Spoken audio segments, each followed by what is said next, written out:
देखा ईरान मे मेरे ख्याल से कैप्टन साहब अब इस पे जवाब फ़ज़ील साहब से ले लिया जाए। बहुत इम्पोर्टेंट पॉइंट आपने कहा है और टेक्निकली आपने शायद ये बात कही है कि अगर ईरान न्यूक्लियर बना लेगा तो कमज़ोरी का पहला दिन होगा। अब मैं इसको ज़रा फ़ज़ील साहब से जानना चाहूँगा क्योंकि हम लोग फ़ज़ील साहब बात कर रहे थे कि जहाँ से बात शुरू हुई, वो ये कि ईरान और अमेरिका की जो बातचीत है या सऊदी अरब, ईरान की, इस पे कल भी हम लोगों ने बात की थी। कैप्टन साहब आ जाए तो और इसको हमने थोड़ा-से इसको और बढ़ाया है हमने क्योंकि अब सऊदी अरब हमारे वज़ीर-ए-आज़म भी जा रहे हैं, तो उसको भी हमने जोड़ा। कैसे खरीद-फ़रोख्त हो जाएगी लोकल उसमें, इस पर भी चर्चा तमाम। तो कैप्टन साहब ने उसपे बहुत अच्छा वो किया, लेकिन फ़िलहाल जो कैप्टन साहब ने जहाँ से बात ख़त्म नहीं की बल्कि हमने कहा है कि यहाँ से हम शुरू करें कि सबसे बड़ी कमज़ोरी होगी अगर न्यूक्लियर मुल्क बनता है ईरान। फ़ज़ील साहब तो कहते हैं कि अभी कोई मसला ही नहीं रह गया, जब 300 साल इस्तेमाल ही नहीं होगा तो इसकी कोई ये सब बेकार की बात। लेकिन अब हम फ़ज़ील साहब से सुनना चाहते हैं, ये जो टेक्निकल बात की है कैप्टन साहब ने। फ़ज़ील साहब, क्योंकि बहुत सारे लोग कह रहे हैं कि फ़ज़ील साहब क्या कहते हैं इस पे? वो कमेंट आए तो मैं इसलिए और देखिए, अमेरिका, ये न्याय की बात नहीं हो रही है ना। लड़ाई तो हमेशा फिर कमजोरी रहेगी। आप इजराइल को बम बनाने दो और ईरान को नौ बनाने दो, दोनों दुश्मन हैं एक दूसरे के, तो फिर वो तो बात बन नहीं सकती। और इसको रोकने वाले अमेरिका कौन होते हैं? जब बम ईरान को बनाना होगा तो बना लेगा, वो इंडिपेंडेंट कंट्री है, कोई अमेरिका का स्टेट तो है नहीं। और अगर उनके पास बम है और हमारे पास ना हो तो लड़ाई तो इसी बात की कमजोर हो जाती है ना भाई। बम, इजराइल भी अपना सारा बम समुद्र में डाल दे, खोल करके, डिसमेंटल करके, और ईरान ना बनावे, दोनों बात होनी चाहिए ना। सिर्फ एक आदमी पर आप दबाव बनाइए कि भाई आप बनाओ, आप मत बनाओ, और इजराइल से कहे कि अब पैसे हमसे लो और बनाओ, ये दोनों बात तो नहीं चल सकती है। यही बात तो खामेनी साहब ने कहा कि साहब अमेरिका भी अपना बम खत्म, तो हम तो कह रहे हैं कि पूरी दुनिया के लोग अपना बम खोल के समुद्र में डाल दे, उसको डिसमेंटल करके और समुद्र में डाल दे, खत्म करे, ये लड़ाई ही खत्म हो जाए। हम तो ये उम्मीद करते हैं। और 300 साल कहा है कैप्टन साहब, हम कह रहे 300 साल के अंदर ये काम भी होगा। अगर दुनिया को पीस के रास्ते पर चलाना होगा तो सबसे पहले हथियारों की तिजारत बंद करनी पड़ेगी। ये कब्रिस्तान खोदने का काम जो लोग करते हैं, अल्लाह उनके काम में कभी बरकत नहीं देता है। इसलिए जो है, सबसे पहले तो जो इजराइल के पास बम है, पहले उसे डिसमेंटल करके और समुद्र में डलवा देना चाहिए। उसके बाद ईरान से बात करें तो अच्छा लगता है। नहीं, आप सबको कह दे, जॉर्डन से भी कह दीजिए, अरब से भी कह दीजिए कि तुम लोग भी बना लो, सबसे कह दीजिए, और ईरान से कहिए कि भाई मत बनाओ। यानी आपने अपने घोड़े को खुला छोड़ दिया, मेरे घोड़े को पैर में बांध दिया रस्सी, और कह रहे दोनों दौड़ो एक साथ। तो कैसे संभव है? ये न्यायप्रिय बात नहीं है ना कैप्टन साहब। और ईरान जब परमाणु बम 5 ठो भी बना ले, 10 ठो भी बना ले, तो इंटरसेप्ट तो कर सकता है ना। अगर परमाणु बम चलाया तो परमाणु बम को परमाणु बम इंटरसेप्ट करेगा, उसको छोटा मिसाइल इंटरसेप्ट नहीं कर पाएगा। तो बेहद, ईरान के लिए तो बेहद जरूरी है। आज अगर ईरान इतना ताकतवर न उभर के आता और 100 जहाज को इजराइल के वापस नहीं कर दिया होता, तो आपको लगता है कि अमेरिका आज ईरान से बात कर रहा होता? वो तो कहता है कि मेरे तोप का मुंह बोलेगा, अब हम नहीं बोलेंगे। लेकिन आज बात कर रहे, टेबल पर बैठ रहे, किस लिए? अपने हथियारों की ताकत के बल पर ही तो बैठ रहे हैं ना। उनको मालूम है कि अगर हम इनसे लड़ेंगे तो जीत नहीं पाएंगे और नुकसान बहुत भारी होगा। ठीक है, ईरान का तो पिछले 40-45 साल से सिलसिला नुकसान का चल रहा है। वो तो कुछ खोने को बचा नहीं उसके पास, पाने को बहुत कुछ बचा है। और अमेरिका के पास पाने को अब कुछ नहीं बचा है, सिर्फ खोने को बचा है। जितना पाना था वो पा गए। इसलिए ये बात कहना कि ईरान मत बनावे और दूसरा जो है वो और 10 ठो बना ले, ये तो न्यायोचित बात नहीं है। दूसरा, यहाँ जुड़ने से पहले हम आप लोग का डिबेट देख रहे थे, बात हो रही थी ब्रिक्स करेंसी की। बहुत अच्छा, भारत में इंदिरा गांधी और सद्दाम हुसैन का कोलैबोरेशन बहुत अच्छा था। वहां से पाइपलाइन के थ्रू हमारे यहाँ कच्चा तेल आता था, उसके बदले में हम लोग खाने पीने का सामान भेजते थे, वही हमारी करेंसी थी। आलू, प्याज, गेहूं, चावल, दाल, अरहर, मूंग, ये हमारी करेंसी थी। हमें किसी डॉलर की जरूरत नहीं होती थी, ना अमेरिका इराक को जरूरत होती थी। और हमारे यहाँ से CPWD जाके वहां सड़क बनाती थी। उत्तर प्रदेश ब्रिज कॉर्पोरेशन वहां जाके पुल बनाता था। उत्तर प्रदेश PWD वहां जाके सड़कें बनाता था। DLW के इंजन वहां जाते थे, DLW के कर्मचारी जा करके वहां इंजन का मेंटेनेंस वर्कशॉप देखते थे। हमारे देश के लोग जा करके वहां रेलवे लाइन बिछाए। वो सारी चीजें एक्सचेंज टू करेंसी हो रहा था। ये ठीक बात है कि इंडियन रुपीस की वैल्यू नोटबंदी के बाद काफी गिर गई है। नहीं तो मैंने एक दौर देखा था अपने बचपन में कि जब नेपाल हम लोग जाते थे तो इंडियन करेंसी लेने के लिए वहां लोग रात भर इंतजार करते थे। यानी उनका रिसेप्शनिस्ट किसी को फोन कर देता है कि कोई इंडियन गेस्ट आके रुका हुआ है, तो मेरे उठने से पहले वहां 2-3 घंटा पहले लोग आके बैठ जाते थे कि भैया ऐसा है कि हमसे 2 रुपए ज्यादा ले लीजिए, अपना इंडियन करेंसी हमको दे दीजिए। आज नोटबंदी के बाद ये ही सिलसिला हो गया है कि अगर आप इंडियन करेंसी रख के चलेंगे, नेपाल में एक कप चाय नहीं मिलेगी आपको। आप सुबह उठ के घूम जाइए, सबसे पहले पूछेगा कि आप इंडियन हो, इंडियन करेंसी है कि नेपाली करेंसी है, और आपने कह दिया कि इंडियन करेंसी है, वो आपको चाय देने से मना कर देगा। ये हालत हो गई है। अब ये हालत क्यों हुई, उसके पीछे बड़ी लंबी कहानी है। मोदी जी भी जवाब देंगे उसका, हम लोग क्या बोल सकते हैं। करेंसी जैसे डॉलर की, ठीक है, डॉलर के मुकाबले डॉलर ही दुनिया का एक मानक है कि भाई इसी से रुपया को तौला जाता है, इसी से पाउंड को तौला जाता है, इसी से रियाल को तौला जाता है, इसी से दरहम को तौला जाता है। वो एक बटखरा है। बटखरा जैसे तराजू में बटखरा होता है ना, डॉलर एक बटखरा है। दुनिया की सारी करेंसी को उस बटखरे से तौला जाता है और कुछ है नहीं। अब वो डॉलर के हिसाब से आप अगर पैसा देते हैं पेट्रोल का, तो उसको डॉलर के हिसाब से ही कैलकुलेट करना पड़ता है। कैलकुलेट कर लेते हैं, लेकिन जब ब्रिक्स करेंसी बनेगी, बहुत ज्यादा हम लोग एक्सपोर्ट करते हैं रूस को, कपड़े से लेके खाने पीने के सामान तक सब कुछ काफी हम लोग रूस को एक्सपोर्ट करते हैं।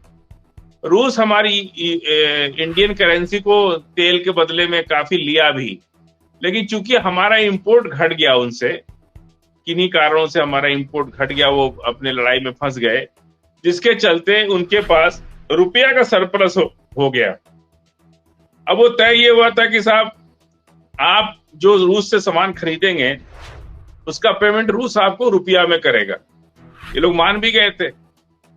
पूरा इतना ठंड पड़ती है रूस में, लेकिन कपड़े इंडिया से जाते हैं, गर्म कपड़े, और हर चीज जाती है रूस से, रूस को। और जो कच्चा तेल हम लोग को सस्ता मिला, उसका फायदा तो भारत की जनता को मिला ही नहीं। वो तो बड़े बड़े लोग ले गए, ले आकर यूरोप को बेच दिए। रूस से तेल आया और भारत को मिला ही नहीं। वो 12 रिफाइनरी में सफाई हुई और चला गया। 14 रिफाइनरी हमारी बंद हो गई। 14 जब कुवैत का युद्ध हुआ सद्दाम हुसैन का, उसके बाद से जो सिनेरियो बदला गल्फ कंट्रीज का, अमेरिका का जो हस्तक्षेप बढ़ गया, उससे हमारे तेल पर पूरे एशिया के अंदर तेल की महामारी आई, महंगाई बढ़ गई। इतनी महंगाई कि हम अपने बचपन में 3 रुपया लीटर पेट्रोल खरीदे और 2.25 रुपया लीटर डीजल खरीदे। उसके बाद ये नरसिम्हा राव के जमाने तक कोई बहुत ज्यादा समस्या नहीं आई। 10 रुपए तक, मुझे अच्छी तरह याद है कि 10 रुपए तक पेट्रोल मिलता था। उसके बाद अटल बिहारी वाजपेयी की सरकारें सीधा 16 रुपया कर दिए। 10 रुपया से सीधे 16 रुपया, 6 महीने के बाद सीधे 23 रुपया, फिर 6 महीने के बाद सीधे 28 रुपया, और 32-33 के बाद तो जो छक्का चौवा मारा है बीजेपी सरकार ने, वो ले आके पहुंचा दिया 52 रुपया। 2014 में डीजल का रेट 52 रुपया था। जब मोदी सरकार आई तो आज मेरे ख्याल से 87 रुपया है। इतना सेंचुरी, इतना चौवा छक्का मार रहा है, और सरकारी रेट 14 रुपया है या 24 रुपया है। सारा टैक्स लगा दिया। अभी इतनी हास्यास्पद बात है, क्योंकि भारत में तो अंधभक्त हैं और वो चाहे देश बेच दो उनको फर्क नहीं पड़ता। उन्होंने कहा कि बढ़ा दिया उस पर एक्साइज ड्यूटी तेल पर। और कहा कि एक्साइज ड्यूटी बढ़ने के बाद भी हम तेल का रेट नहीं बढ़ने देंगे। और हमारे अंधभक्त लोग ताली बजा रहे हैं कि देखिए एक्साइज बढ़ा दिया। अरे एक्साइज क्यों बढ़ा दिया? क्योंकि इंटरनेशनल मार्केट में क्रूड ऑयल सस्ता हो गया। तो जब सस्ता हुआ तो यहां भी तेल सस्ता होता, तो सस्ता ना हो इसके लिए एक्साइज ड्यूटी बढ़ा दिया, ताकि तेल का जो मेंटेन लेवल है वो मेंटेन रहे, पैसा ना घटाना पड़े। बजाय सरकार को कोसने के वो ताली बजा रहे कि देखिए एक्साइज ड्यूटी बढ़ने के बाद भी तेल का दाम नहीं बढ़ा। वह क्या मैथमेटिक्स है। इसीलिए कहते हैं कि भाजपा जो है पढ़ाई लिखाई पे इसीलिए कहती है कि इस देश में पढ़ाई लिखाई खत्म करो, क्योंकि जब पढ़ाई लिखाई होगी तो लोग जोड़ लेंगे कि भैया इंटरनेशनल मार्केट में क्रूड ऑयल का रेट जब कम हो गया तो आप एक्साइज ड्यूटी क्यों बढ़ा रहे हो? आप उसको डाउन करो ना। जो 87 का है वो 77 पे ले आ दो, 70 पे ले आ दो। लेकिन आप तो 87 मेंटेन करने के लिए आपने एक्साइज ड्यूटी बढ़ा दिया। अब वही हाल हुआ कि आपके कमरे में 2-4 लोग कम हुए तो आपने मेरे कमरे में जाके एक चरपाई बढ़ा दी कि भाई कब्जा बना रहे हमारा, ऐसा ना हो कि हम चरपाई हटा दें। ये जो सिस्टम है, सरकार जब तक इस जनता को इस तरह से ट्रीट करना, मुझे लगता है कि गलत है। हमारे देश की सरकार, चाहे देश में कोई भी हो, सरकार को ये तरीका ठीक नहीं है। महंगाई, बेरोजगारी, बहुत बुरी हाल है देश की। लोग जो नीचे हैं उनको समझ में आता है, लेकिन चूंकि मीडिया उडिया कुछ देश का ऐसा नेटवर्क ध्वस्त हो गया है कि अब वो उनकी मतलब नकारात्मक चीजों को सकारात्मक तरीके से दिखाया जा रहा है टीवी पर। तो ये जो ब्रिक्स की बात हम लोग कर रहे थे, ब्रिक्स करेंसी की, कम से कम 50 से अधिक देश चाइना के साथ ट्रेड शेयर कर रहे हैं, पर हमारे देश में ट्रेड शेयर नहीं हो रहा है। इसीलिए नहीं हो रहा है कि बेलेरो जैसी गाड़ी यहाँ 8 लाख में बिकती है, वो 2 लाख में आ जाएगी। छोटी छोटी चीजें जो बहुत ज्यादा महंगी बिकती हैं, वो चाइना वाला दे देगा तो वो 3 लाख 4 लाख की हो जाएगी, 10 लाख की चीज 4 लाख की हो जाएगी। ये जो कैपिटलिज्म जो है, कैपिटलिज्म की वजह से ये सारी चीजें प्रभावित हो रही हैं कि भले हमारा देश खत्म हो जाए लेकिन हमारे देश का कैपिटलिज्म न खत्म हो, इनको कोई नुकसान ना हो। अब सोचिए कि भले हम कह रहे हैं इंडियन गाड़ी भी 3 साल 4 साल ही चलती है, उसके बाद उसमें से आवाज आना शुरू हो जाती है, धीरे धीरे हम लोग उसको स्क्रैप में डाल देते हैं। 5-6 साल के बाद सब गाड़ी स्क्रैप हो जाती है। तो चाइनीज गाड़ी, हम 10 लाख की गाड़ी की जगह हम 4 लाख की गाड़ी खरीदें और 4 साल में उसको स्क्रैप कर दें, तो ज्यादा अच्छा है। बजाय 10 लाख की गाड़ी खरीद करके उसी सुख सुविधा के साथ हम 10 लाख की गाड़ी खरीद रहे हैं, उसको भी 5-6 साल में स्क्रैप कर रहे हैं। तो ये सब जो सिचुएशंस हैं, ब्रिक्स की जो करेंसी अगर आएगी तो कम से कम आप तेल तो खरीद सकते हैं अपनी मुद्रा में। हम पहले डॉलर खरीदते हैं, फिर डॉलर से तेल खरीदते हैं। पहले तो डॉलर ही बहुत महंगा मिलता है हमको, फिर डॉलर से तेल भी महंगा मिलता है। तो अगर डायरेक्ट हम अपनी करेंसी में लेन देन शुरू करें तो अरब जी है, आज हमारा देश जो है बहुत सी चीजों, मशीनरी भी एक्सपोर्ट कर रहा है, मेडिकल्स की दवाइयां एक्सपोर्ट कर रहा है, बहुत सी चीजें हैं जो हम लोग कर सकते हैं। और भारत जो है पूरा अफ्रीकन कंट्री पे चाइना और भारत का कब्जा हो गया मार्केट के ऊपर। अफ्रीकन कंट्री मार्केट या तो चाइना से माल ले रहा है, नहीं तो भारत से ला, मोटरसाइकिल तक की बात कर रहे हैं। तो ब्रिक्स करेंसी का पूरा फायदा भले अमेरिका यूरोपीय यूनियन को हो या ना हो, लेकिन अफ्रीका, एशिया और यूएसएसआर, ये तीनों कंट्री मिल करके अगर ब्रिक्स करेंसी बना लेते हैं तो इसका फायदा बिल्कुल फायदा मिलेगा। और गरीब देशों को, अफ्रीकन कंट्री के, हमारे कंट्री के, पाकिस्तान, बांग्लादेश, म्यांमार जैसे कंट्री को, सबको फायदा होगा। कम पैसे में सुविधाएं ज्यादा मिलेंगी। और हमारे देश का जो अब स्कॉर्पियो हो या कोई भी गाड़ी हो, बड़ी से बड़ी गाड़ी एक्सपोर्ट नहीं हो रही है क्योंकि क्वालिटी मेंटेन नहीं है। अगर चाइना से गाड़ी आने लगी तो इन लोग की गाड़ी को कोई पूछेगा नहीं। इनके दबाव में सरकार बार बार, ब्रिक्स अब तक चालू हो गया होता, लेकिन चूंकि हमारे लोकल जो हमारे देश के कैपिटलिज्म है, वो लोग सरवाइव नहीं कर पाएंगे, इसलिए बार बार इसमें मीटिंगें होती हैं लेकिन आगे बात बढ़ नहीं पाती। अच्छा, ब्रिक्स कंट्री, रूस, ओपेक कंट्री और ओपेक प्लस, दोनों तो एशिया के ही कंट्रीज हैं। वो तो अरब क्या नाम है, यूरोपीय यूनियन की कंट्री, वेस्टर्न कंट्रियों को तो इनके ऊपर निर्भर होना पड़ेगा। सारा खजाना दुनिया का तो एशिया में है, रूस के पास है, भारत के पास है, अरब के पास है, तो उनको हमारे ऊपर निर्भर होना पड़ेगा और हम उनके ऊपर निर्भर है। अब पूरी अफ्रीकन कंट्री हम लोग के, चाइना और भारत उसको अपना पूरा बाजार दे चुका है, वो बहुत बड़ा यूजर है, लंबी आबादी है, अभी अनडेवलप्ड कंट्री है, बहुत कुछ डेवलपमेंट होना है, वहां सड़कें बननी है, बहुत कुछ विकास होना है, तो सब कुछ तो सस्ता हमारे पास है, डॉक्टर हमारे सस्ते हैं, दवाइयां हमारी सस्ती हैं, तमाम अफ्रीकन कंट्री के लोग भारत में आके इलाज करा रहे हैं। जी मुमताज भाई। जी जी, नहीं बिल्कुल, और बड़ी तफसील से बात हो गई इस पे। मैं समझता हूँ कि कोई गोशा बचा नहीं है, और मैं थोड़ा सा बढ़ूंगा आगे कैप्टन साहब, क्योंकि जो हम लोग बात कर रहे थे और बड़ा अच्छा समझाया फदील साहब ने, और हम चाह रहे थे कि इस पे जरूर बात हो, क्योंकि बहुत इम्पोर्टेंट है ये। और इससे जाहिर है कि अमेरिका भले ही डॉलर को लेकर के वो है, लेकिन आने वाले दिनों में कोई किसी का गुलाम टाइप का नहीं रह जाएगा, मुझे ऐसा लग रहा है। लोग जो है वो खुल करके, अब जब सऊदी जैसा मुल्क बोल रहा है और अपने तौर पे कर रहा है, वो रूस से भी डील कर रहा है, चाइना से भी कर रहा है, ईरान से भी कर रहा है, भारत से भी कर रहा है, तो इससे ये बात बिल्कुल क्लियर हो जाती है। लेकिन मैं थोड़ा सा आता हूँ वार की तरफ कैप्टन साहब, क्योंकि हिजबुल्लाह के जो चीफ हैं, उन्होंने जिस तरह से एक बार फिर लेबनान में कहा है कि जो आईडीएफ है वो लेबनान को जितनी जल्दी हो छोड़ दे। क्या क्या कहेंगे हिजबुल्लाह का ये जो बयान है, इजराइल को लेबनान से निकलना होगा। अब यहाँ पे जो हिजबुल्लाह के चीफ हैं, उन्होंने खुली धमकी दी, हथियार छोड़ने से किया इनकार।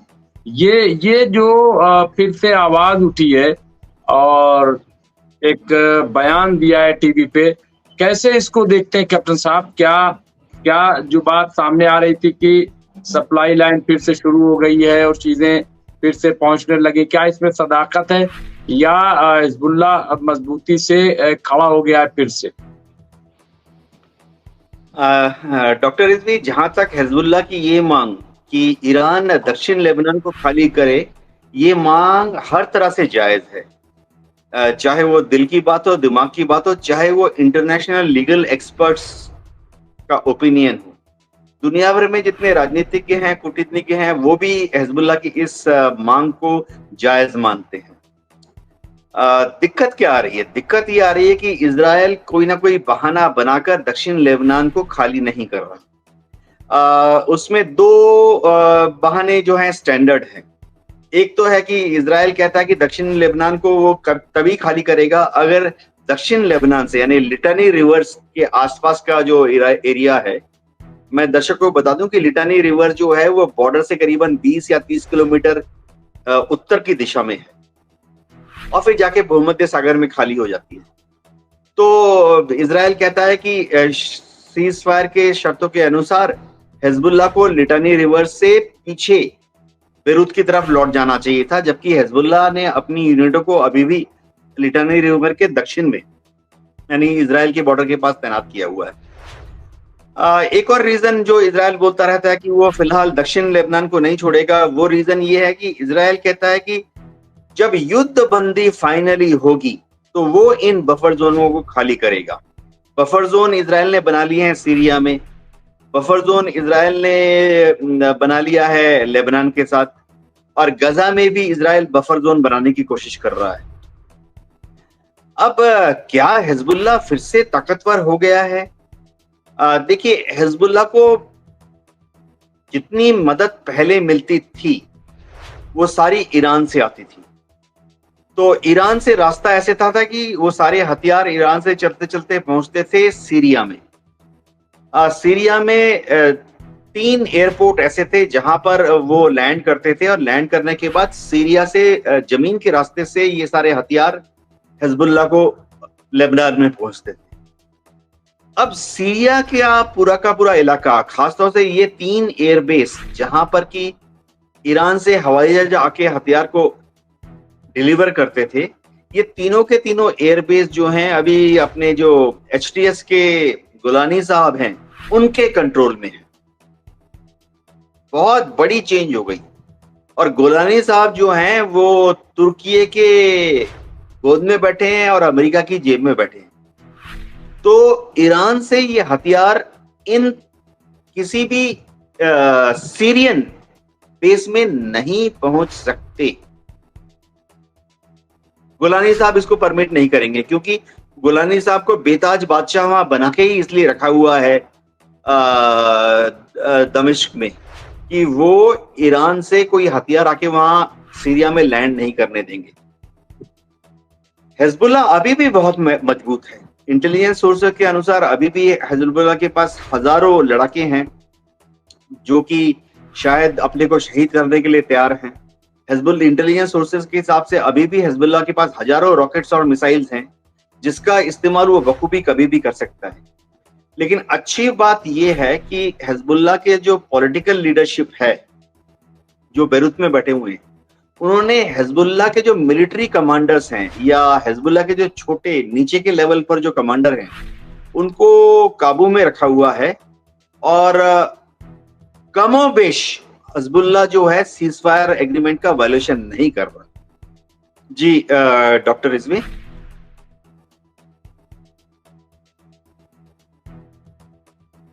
कैप्टन साहब ये सही है और हम यही जानना चाहते थे कि क्या वजह है। तो एक तो ये कि हिजबुल्ला को जितना कमजोर बताया जा रहा था, दायरे की उतना कमजोर हिजबुल्ला नहीं हुआ है और उसने काफी कुछ अपने आप को सेव कर लिया। बड़े लीडर जरूर मारे गए लेकिन सब कुछ खत्म हो गया ऐसा नहीं है। और दूसरा ये कि जो सिनेरियो बदल रहा है, ईरान जिस तरीके से बातचीत अमेरिका से हो रही है या हूती अभी खबर जो है नूर साहब लिख रहे हैं कि हूतियों के पास अमेरिका हथियार और उसका यूज भी कर रहा हथियार है।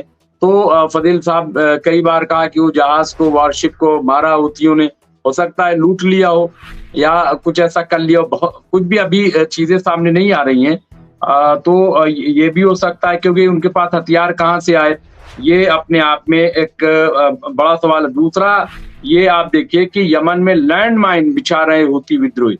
अमेरिका के हवाई हमलों के बाद सतारा ने अब वहां पे एक नई जंगबंदी की शुरुआत वहां की जा रही है। तो मैं फदील साहब से कि ये जो सवाल आया, एक तो हिजबुल्ला का बयान, दूसरा ईरान जो है वो सऊदी और अमेरिका से, तीसरा ये हूती जो है वो पीछे नहीं हटे, डरे नहीं इतने हमलों के बावजूद। और अब ये खबर जैसे नूर साहब ने कहा कि उनके पास अमरीकी हथियार हैं, तो कहाँ से ये अमरीकी हथियार आ गए, क्या इसमें कोई सच्चाई है? कैप्टन साहब से भी बाद में मैं इस पे ले लूंगा, तो इस पे थोड़ा से हमें फजील साहब रोशनी डालें क्योंकि बस अब 5 मिनट की और टॉक रह गई है। इनसे रूस को मिल रहा है। रूस अपनी बहुत बढ़िया स्ट्रेटेजी के हिसाब से वो हथियार इनको सप्लाई करते रहा ताकि अगर पकड़ा भी जाए तो ये मालूम हो कि साहब अमेरिका का हथियार। ये अमेरिकन हथियार जो जेलेंस्की के पास से यूक्रेन से जो मिल रहे हैं रूस के सैनिकों को, वो हथियार इनको पार्सल कर दिए जा रहे हैं ताकि दुनिया में अगर वो हथियार पकड़े जाए तो ये मालूम हो कि साहब अमेरिकन का हथियार है। और अमेरिका तो बहुत शातिर दिमाग से काम करता है लेकिन अब उसकी शातिराना अंदाज चल नहीं पाता है। अभी बलूचिस्तान में जो ट्रेन हादसा हुआ, पाकिस्तान की ट्रेन को हाईजैक किया गया, उनके पास से भी अमेरिकन असलहा मिला है। तब मैंने आप ही के चैनल पर बहुत शुरू में कहा था कि इस घटना के पीछे अमेरिका का हाथ है क्योंकि वो ईरान के बॉर्डर से सटा हुआ है बलूचिस्तान। तो अमेरिका ये सोच रहा है कि अगर हमको कहीं से भी जगह नहीं मिली तो पाकिस्तान तो अपना देगा नहीं बेस, न भारत देगा न नेपाल देगा, और अगर उसको ईरान से करीबी किसी जगह की जरूरत होगी तो इतनी तो जगह की जरूरत हो सकती है कि वहां अपने सैनिक उतार दे, अपना रनवे बना ले, अपना अड्डा बना ले, हथियारों को रखने की एक डिपो बना ले। तो वो इसलिए जो है बलूचिस्तान की जो घटना हुई उसके पीछे भी अमेरिका का हाथ है। वहां भी अमेरिकन राइफल मिली है और वो ईरान को घेरने की तैयारी है। लेकिन चूंकि पाकिस्तान इसको सक्सेस, बहुत साइलेंटली पाकिस्तान ने उसको हैंडल किया। जिस तरह से सीरिया को बशर अल असद को हैंडल किया गया उसी तरह से बलूचिस्तान को कोई बहुत ज्यादा खून खराबा नहीं हुआ, बहुत शांतिपूर्ण तरीके से उसको हैंडल किया गया। लेकिन उस घटना के पीछे भी अमेरिका का पूरा हाथ है, ऐसा पूरा दुनिया के लोग मान रहे हैं। इसलिए मान रहे हैं कि जॉर्डन, अमेरिका, अरब, मिस्र, इजिप्ट, ये सारे लोग जो हैं ईरान से फिर भी दूर हैं और पता नहीं वक्त आने पर साथ देंगे कि नहीं देंगे। ये ईरान को, अमेरिका को हमेशा धोखा बना रहता है। इसलिए बलूचिस्तान को मदद करके वहां पे अपना एक बेस बनाने के लिए इस तरह की ट्रेन का हादसा हुआ और वहां भी जो आर्म्स मिले वो अमेरिकन मिले। बलूचिस्तान चूंकि बहुत नजदीक है ईरान से, इसलिए अमेरिका पूरा दिमाग लगा दिया वहां पे, लेकिन सक्सेस नहीं हो पाया। उसके पीछे अब इस वक्त ऐसा है कि ईरान तो पूरी दुनिया पे नजर रखे हुए है ना कि कहां से क्या हो सकता है, तो उनको हर चीज का पता है। और दूसरी बात, हथियार और मिसाइल मुमताज भाई अब कहीं से ले जाने की जरूरत नहीं है। ईरान भी तो अपनी फैक्ट्री में ही हथियार बनाता होगा ना, तो वही फैक्ट्री लेबनान में बना देगा, फिलिस्तीन में बना देगा, हूती यमन में बना लेगा। रॉ मटेरियल की बात है तो रॉ मटेरियल की जाने के लिए बहुत से रास्ते हैं, किसी को पता भी नहीं चलेगा कि इस जहाज में क्या रॉ मटेरियल जा रहा है, पार्सल के थ्रू। अब ये सब चीजें जो है बड़ी कोई बहुत ज्यादा वो परेशानी की नहीं है। अगर सीरिया में खुद अमेरिका भी आके बैठ जाए तो भी हिजबुल्लाह को जो है वो नहीं रोक सकता, क्योंकि हथियार बनाने, उसको ईरान को बनाने की क्या जरूरत है, बना के वहां तक पहुंचाना। वो फैक्ट्री लगा देगा लेबनान में ही, वो फैक्ट्री लगा देगा फिलिस्तीन में, वो फैक्ट्री लगा देगा यमन में, वहीं बनेगा। रॉ मटेरियल्स पहुंचाने के बहुत रास्ते हैं और रॉ मटेरियल्स को कोई सरकार ट्रैक भी नहीं कर सकती, क्योंकि रॉ मटेरियल तो लोहा है, बारूद है और सर्किट है, ये सब चीजें जा रही है, तो इसमें कोई जरूरी थोड़े कि ये रॉकेट में ही लगने वाली चीज है। तो ये तो बड़ा मुश्किल काम है पकड़ पाना। जी जी बिल्कुल बिल्कुल। तो चूंकि टाइम हमारा हो गया है और एक साहब ने लिखा है फदील भाई के लिए, फदील भाई आपको, मोहम्मद कुतुबुद्दीन साहब हैं कि फदील भाई आपको तो भारत का फॉरेन मिनिस्टर बनना चाहिए। तो मोदी जी तब ना, कहाँ बनाते हैं हम लोग, तो मुसलमान को कहाँ बनाते।